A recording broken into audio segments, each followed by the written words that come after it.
What seems to be a disabled kid with a lovely caring mother is quite the opposite of what you saw in this video. And if you watched closely, you would have noticed those sinister looks from the mother. This kid is Gypsy Rose, and she killed her mother. Yes, I know you are surprised, but wait till you know the motive that made a kid kills his own mother. It is the perfect town. Gypsy Rose, who was born in 1991, was a baby when Dee Dee claimed her daughter had sleep apnea. When Gypsy was 8 years old, Dee Dee described her as suffering from leukemia and muscular dystrophy and said she required a wheelchair and feeding tube. The list of medical problems that Dee Dee related about her daughter would go on to include seizures, asthma, and hearing and visual impairments. Souls who were meant to have been born and raised in Aurora. Due to Dee Dee's actions, Gypsy was prescribed a litany of medications and had to sleep using a breathing machine. She also went through multiple surgeries. Gypsy was in a wheelchair. She had leukemia, and she was having seizures, and she had to be tube-fed. Including procedures on her eyes and removal of her salivary glands. When Gypsy's teeth rotted, perhaps due to her medications, missing salivary glands, or neglect, they were pulled out. Yet, the truth was that Gypsy could walk, didn't need a feeding tube, and didn't have cancer. Her head was bald only because her mother shaved off her hair. And then gradually that story fell apart. Experts believe Dee Dee had a mental illness known as Munchausen syndrome by proxy, also called factitious disorder imposed on another, which made her fabricate her daughter's ill health in order to receive attention and sympathy for taking care of a sick child. Dee Dee appeared to be a charming, devoted mother, so people believed her. People thought of us as the sweetest mother-daughter, best people in the world.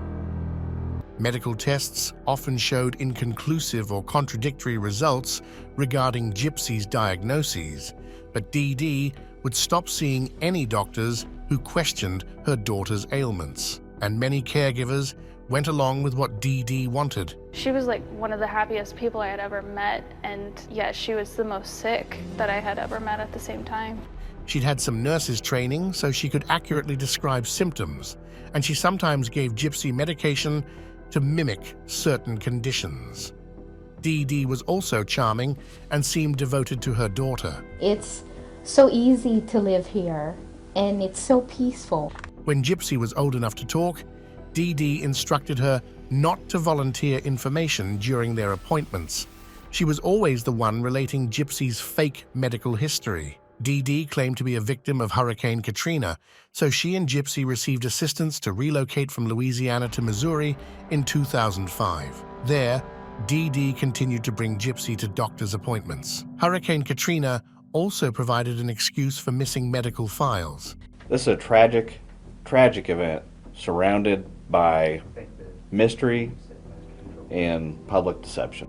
Even when Gypsy was a teenager, Dee Dee still claimed she was sick and began to lie about Gypsy's age. In 2008, Gypsy and Dee Dee moved into a new home in Springfield, Missouri. Built by Habitat for Humanity, it was painted pink and had a wheelchair ramp. I remember my mom had gave me this little glass house, and she said, one day this will be real. And now it finally is.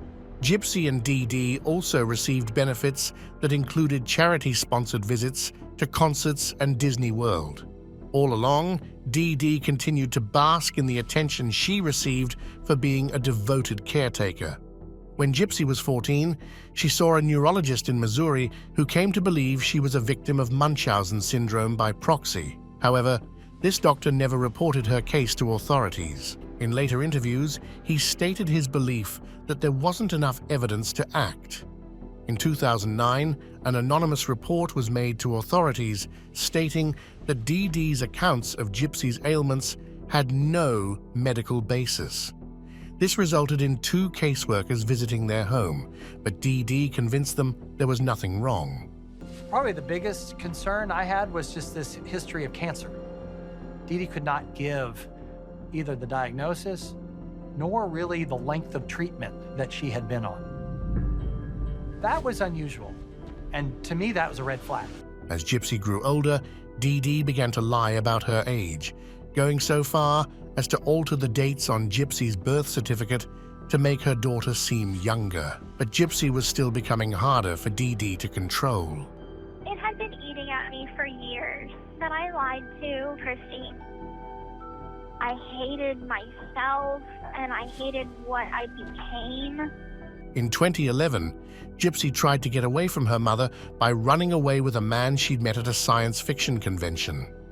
But Dee Dee soon tracked them down via mutual friends. She convinced the man that Gypsy was a minor, though she was actually 19 at the time. According to Gypsy, Dee Dee smashed her computer and physically restrained her to her bed after they returned home. Gypsy has also stated her mother would sometimes hit her and deny her food. I did, yes, sir. Did she ever catch you walking? She did a couple times. And what did she say or do? She got so upset with me, she would punish me so bad. Like, she started hitting me with a coat hanger and telling me all kinds of mean things. She would tell me that she wished she had an abortion when she had the chance, that I ruined her life, that I have no idea how hard it is to keep up everything she built. Gypsy eventually managed to get back online. She joined a Christian dating site where she met Nicholas Godejohn. She told him the truth about her mother's actions and ended up asking him to kill Dee Dee so they could be together. Ignores her mother going behind her back and sets up this online dating profile. She soon connects with this man and pours out her soul. I need to tell you something. I'm no model. I have a medical condition, so I can't walk. I have a chair I use. Is that an issue?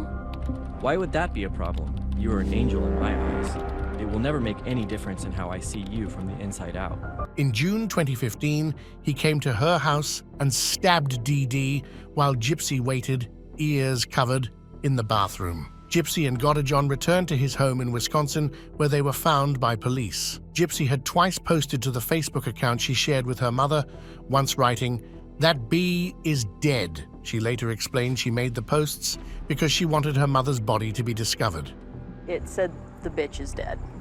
I instantly took it as their Facebook account had gotten hacked.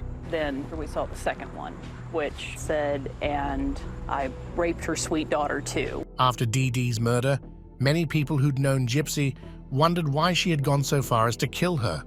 Since she could walk, she simply could have exposed Dee Dee's lies by standing up in public. Yet Gypsy had been conditioned to think no one would believe her. She explained, "I couldn't just jump out of the wheelchair because I was afraid and I didn't know what my mother would do. I didn't have anyone to trust." She told me if I was to contact anybody and tell them that she would take a hammer to my fingers. And she had taken handcuffs and a dog leash and tied it together and tied me to the bed. I just don't understand how somebody can do this to their child. You're being set up. Right. Why would she do that to you? I trusted her so much. She told me that she loved me, that she was trying to protect me. The only person I need to protect her from is her.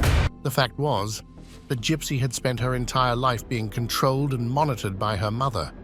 She wasn't allowed to go to school. Although Gypsy was of normal intelligence, Dee Dee told everyone her daughter had a mental age of 7. When they were out in public, Dee Dee constantly held Gypsy's hand, squeezing it when she wanted her daughter to be quiet. My mother told the doctors that I was mentally incompetent.